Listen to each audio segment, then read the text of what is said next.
Bonjour, bonjour. Alors, bienvenue dans ce vlog euh, qui va parler aujourd'hui de résistance.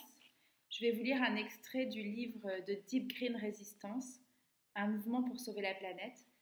Je vous ai déjà lu un extrait il y a à peu près 15 jours et voilà, j'ai envie d'en lire un nouvel extrait parce que ce livre est une de mes passions. Parce que j'adore Derrick Jensen, j'adore Eric Magbey et Lee Harkis, qui sont pour moi des écrivains très importants de notre époque. Ce livre traite de résistance et il donne beaucoup d'exemples de mouvements qui ont lutté dans le passé et qui ont réussi à renverser des régimes, à changer les choses. Voilà, donc ce livre donne des exemples et explique un peu la stratégie, les différentes tactiques qu'on peut employer pour lutter contre la civilisation industrielle. Voilà, c'est pas un livre qui est facile à lire parce que c'est angoissant de se confronter à, à la violence et à l'idée même de résistance. On se demande souvent ce qu'on aurait fait dans les années 40 euh, face aux nazis. Et voilà, c'est un livre qui montre quelle a été la réalité de la résistance et qu'est-ce que c'est qu'une résistance concrète et efficace. Je trouve que ce livre est important parce que on nous apprend la résistance comme ça vaguement à l'école, mais dans la réalité, on ne nous explique pas comment la résistance était organisée, quels ont été les écueils auxquels ils se sont confrontés, etc. Voilà, on nous montre, on nous dit souvent que c'est bien de résister, mais on ne nous enseigne pas à l'école qu'est-ce que c'est que la résistance concrètement. Et voilà, ce livre est intéressant parce qu'il explique tout ça. Donc je vais vous en lire quelques extraits. Je vais vous lire tout d'abord l'introduction écrite par Derrick Jensen, que je trouve magnifique. Quelqu'un, après tout, devait faire ce premier pas. Ce que nous avons dit et écrit, beaucoup d'autres le pensaient. Ils n'ont juste pas osé s'exprimer comme nous l'avons fait. Sophie Scholl, résistante allemande au nazisme et pilier du réseau clandestin La Rose Blanche. Cet ouvrage traite de la riposte. La culture dominante, la civilisation, est en train de tuer la planète. Et il est urgent, pour ceux d'entre nous qui se soucient de la vie sur Terre, d'entreprendre les actions nécessaires pour l'empêcher de détruire tout ce qui vit. Nous sommes désormais au courant des chiffres et des tendances. 90% des gros poissons ont disparu des océans, qui contiennent 10 fois plus de plastique que de phytoplancton. 97% des forêts anciennes ont été détruites, ainsi que 98% des prairies. Les populations d'amphibiens s'effondrent, tout comme celles des oiseaux migrateurs, des mollusques, etc. 200 espèces disparaissent chaque jour. Si nous ne connaissons pas ces chiffres et statistiques, c'est que quelque chose ne va pas. Cette culture détruit les terres, c'est une réalité. Quand vous pensez à l'Irak, quelle est la première image qui vous vient en tête? Est-ce une forêt de cèdres si dense que la lumière du soleil ne peut atteindre le sol? L'un des premiers mythes écrits relate l'histoire de Gilgamesh, déboissant les collines et vallées d'Irak afin de construire une grande cité. La péninsule arabique était pourtant recouverte de forêts de chênes et l'Afrique du Nord, la Grèce et le Proche-Orient étaient densément boisés. Rappelons-nous les cèdres du Liban. Répétons-le, cette culture détruit les terres.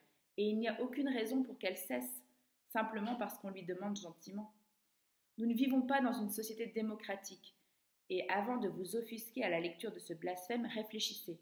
Les gouvernements sont-ils au service des multinationales ou bien des êtres vivants? Le système judiciaire tient-il les PDG pour responsables des conséquences destructrices, souvent mortelles, de leurs actes? Voici 2 devinettes, qui ne sont pas particulièrement amusantes. Qu'obtient-on en associant une vieille dépendance à la drogue, un tempérament vif et un flingue? 2 sentences à vie pour meurtre, date de libération au plus tôt en 2026. Qu'obtient-on en associant 2 États-nations, une multinationale, 40 tonnes de poison et au moins 8000 êtres humains morts? Une retraite avec salaire complet et bénéfices. Warren Anderson, PDG de Union Carbide, responsable du massacre de masse à Bhopal en Inde. Les riches sont-ils vraiment soumis au même système judiciaire que vous et moi? La vie sur Terre a-t-elle vraiment le même poids qu'une multinationale dans un tribunal? Nous connaissons tous la réponse à ces questions. Et nous savons bien au fond de nous que cette culture ne connaîtra jamais de transformation volontaire dans le but d'adopter un mode de vie sain et durable. Nous, avons demandé à des milliers de gens de tous horizons, activistes, étudiants, anonymes croisés dans le bus ou dans l'avion s'ils pensaient que cette culture connaîtrait cette transformation volontaire. Personne ou presque ne répond par l'affirmative. Si vous vous souciez de la vie sur cette planète et si vous pensez que cette culture ne cessera pas délibérément de la détruire, comment cela se manifeste-t-il dans vos méthodes de résistance? La plupart des gens ne le savent pas car ils n'en parlent pas. Voilà ce dont traite ce livre, de changement de stratégie, de tactique et de riposte. Nous devons interposer nos propres corps et nos propres vies entre le système industriel et le vivant. Nous devons commencer à riposter. Ceux qui viendront après nous, qui hériteront de ce qu'il restera du monde une fois que cette culture aura été paralysée grâce aux pics pétroliers, à un effondrement économique ou bien aux efforts de femmes et d'hommes ayant souhaité s'allier au monde naturel pour résister, nous jugerons en fonction de la santé des territoires que nous leur laisserons. Ils n'auront que faire de la manière dont vous et moi aurons vécu, de nos bonnes intentions, des efforts que nous aurons fournis. Ils n'auront que faire de notre intérêt pour le sort de la planète, de notre sagesse, de la non-violence ou du pacifisme dont nous aurons fait preuve. Ils n'auront que faire de nos excuses pour ne pas agir. Je suis trop stressée pour y penser. C'est trop énorme et effrayant. Je suis trop occupée. Ceux qui ont le pouvoir nous tueront si nous nous retournons contre eux. Si nous ripostons, nous risquons de devenir comme eux. Oui, mais je trie mes déchets. Et les milliers d'autres excuses que l'on entend sans cesse. Ils n'auront que faire de la simplicité de la vie que nous aurons menée, de la sincérité de nos intentions ou de nos actions. Ils n'auront que faire de savoir que nous sommes devenus le changement que nous voulions voir, que nous avons voté démocratique, républicain, vert, ou renoncé à voter. Ils n'auront que faire des livres volumineux que nous aurons écrits sur le sujet. Ils n'auront que faire de la compassion que nous aurons eue pour les PDG et les personnalités politiques à la tête de cette économie mortifère. Ils se soucieront seulement de savoir s'ils peuvent respirer l'air et boire l'eau. Nous pouvons fantasmer autant que nous voulons sur un grand changement décisif, mais si personne, y compris les non-humains, ne peut respirer, cela n'aura pas grande importance. Chaque nouvelle étude atteste preuve à l'appui que le réchauffement climatique se produit bien plus vite que prévu. Les scientifiques évoquent désormais la possibilité bien réelle que des milliards d'êtres humains meurent dans une sorte d'holocauste climatique. Et une étude récemment publiée évoque la possibilité d'une augmentation de température de 16 degrés d'ici 2100. Nous ne parlons pas d'un futur lointain. Il s'agit d'une époque que les enfants nés aujourd'hui connaîtront et devront endurer. Honnêtement, cette culture a-t-elle plus d'importance que la vie de vos propres enfants ? Dans son livre Les médecins nazis, Robert J. Lifton se demande comment des personnes ayant prêté le serment d'Hippocrate ont pu travailler dans les camps de la mort nazis. Beaucoup de médecins se souciaient de la santé des détenus et faisaient tout leur possible pour les protéger. Ils leur donnaient des portions de pommes de terre, les envoyaient à l'infirmerie pour avoir une journée de repos, les cachaient. Ils faisaient tout ce qu'ils pouvaient, à l'exception de la chose la plus importante, remettre en question l'existence même des camps. Le travail à mort des détenus, la privation mortelle de nourriture, l'empoisonnement. De fait, l'absence d'une vision plus globale de la situation plus élevée a poussé ces médecins à participer activement à ces atrocités. En tant qu'écologistes, nous faisons la même chose. Nous nous battons autant que nous pouvons pour protéger les lieux que nous aimons, en utilisant au mieux les outils du système. Pourtant, nous ne faisons pas la chose la plus importante. Nous ne remettons pas en question l'existence même de cette culture meurtrière, ni l'existence d'un système économique et social précipitant le monde vers sa propre mort, l'affamant, l'emprisonnant, le torturant. Nous ne remettons jamais en cause cette logique qui inévitablement mène à la destruction de la vie terrestre et marine, à la disparition des couches supérieures du sol, à l'endiguement des rivières et à l'empoisonnement des aquifères. Et nous n'agissons certainement pas pour arrêter toutes ces horreurs.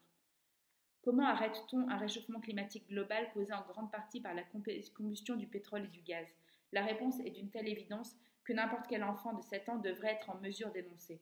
Mais demandez cela à une personne de 35 ans, normalement constituée, travaillant par exemple dans le développement durable pour une multinationale, et vous obtiendrez probablement une réponse plus à même d'aider la multinationale que le monde réel. Car en réalité, lorsque nous demandons comment arrêter le réchauffement climatique, la plupart d'entre nous tentent en fait de répondre à la question comment arrêter le réchauffement climatique sans arrêter de consommer du pétrole et du gaz, sans arrêter le développement industriel, sans arrêter ce système écocidaire. La réponse est simple. C'est impossible. Voyons cela autrement. Que feriez-vous si des extraterrestres avaient envahi la planète, s'ils vidaient les océans, rasaient les forêts naturelles, construisaient des barrages sur toutes les rivières, modifiaient le climat, Contaminez à l'aide de dioxines et de multiples produits cancérogènes le lait maternel, la chair de vos enfants, de vos parents, de vos frères et sœurs, de vos amis ainsi que la vôtre? Résisteriez-vous?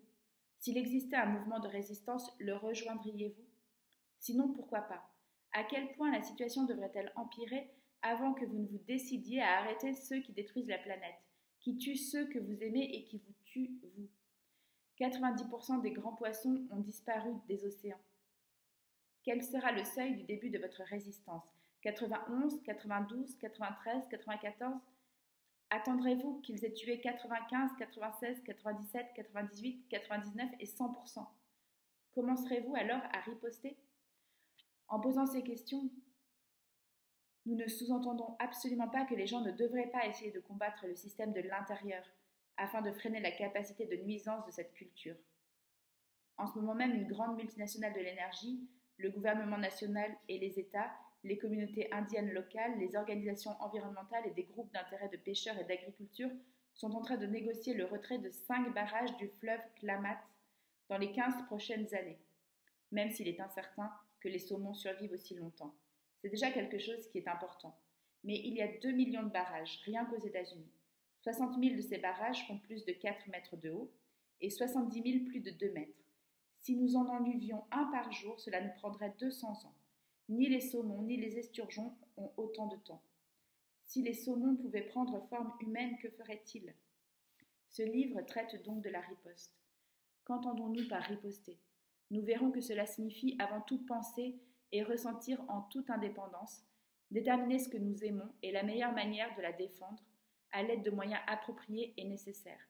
La stratégie de DGR se fonde sur un diagnostic honnête de la situation actuelle et notamment des désastres sociaux et écologiques que la civilisation industrielle perpétue inexorablement. Son objectif est d'empêcher les riches de voler aux pauvres et les puissants de détruire la planète. Cela implique également de défendre et reconstruire des communautés humaines justes et durables, établies sur des terres restaurées. Il s'agit d'une vaste entreprise, mais il est possible d'arrêter la civilisation industrielle. Pour cela, nous devons créer une véritable culture de résistance et réunir les conditions nécessaires au retour des saumons, des oiseaux et des amphibiens. Il n'est pas rare que des gens nous abordent pour nous expliquer comment leur espoir et leur désespoir ont fusionné. Ils ne veulent plus faire tout ce qui est possible pour protéger les endroits qu'ils aiment. Ils veulent passer à l'offensive pour démanteler cette culture, mais ils ne savent pas comment. Ce livre traite donc de la riposte et de la victoire. L'action directe ayant pour cible les infrastructures stratégiques est une tactique élémentaire adoptée à la fois par les armées et les insurgés du monde entier, pour la simple et bonne raison qu'elle fonctionne. Mais de telles actions seules ne seront jamais suffisantes pour garantir un juste dénouement. Toute stratégie visant à créer un futur meilleur doit intégrer un appel à la construction de démocraties directes fondées sur les droits humains et sur des sociétés matérielles soutenables. Les différentes branches de ces mouvements de résistance doivent œuvrer en tandem. L'officiel et l'officieux, le militant et le non-violent, l'activiste de première ligne et le travailleur culturel, nous avons besoin de tout. Nous avons aussi besoin de courage dont la racine étymologique vient du mot cœur. Nous avons besoin de tout le courage dont est capable le cœur humain, forgé à la fois en armes et en boucliers pour défendre ce qu'il reste de la planète. Et le cœur du courage, bien sûr, c'est l'amour. Donc bien qu'il traite de la riposte, ce livre parle en fin de compte d'amour.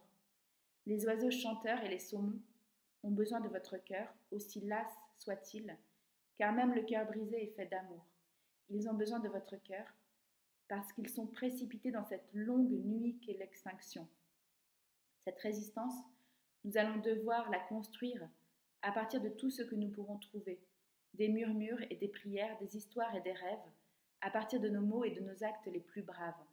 Ce sera difficile et coûteux, et cela semblera impossible lors de nombreuses aubes implacables, mais quoi qu'il en soit, nous devrons nous y atteler. Alors rassemblez votre courage et joignez-vous à tous les êtres vivants. Avec l'amour comme cause première, comment pourrions-nous échouer ?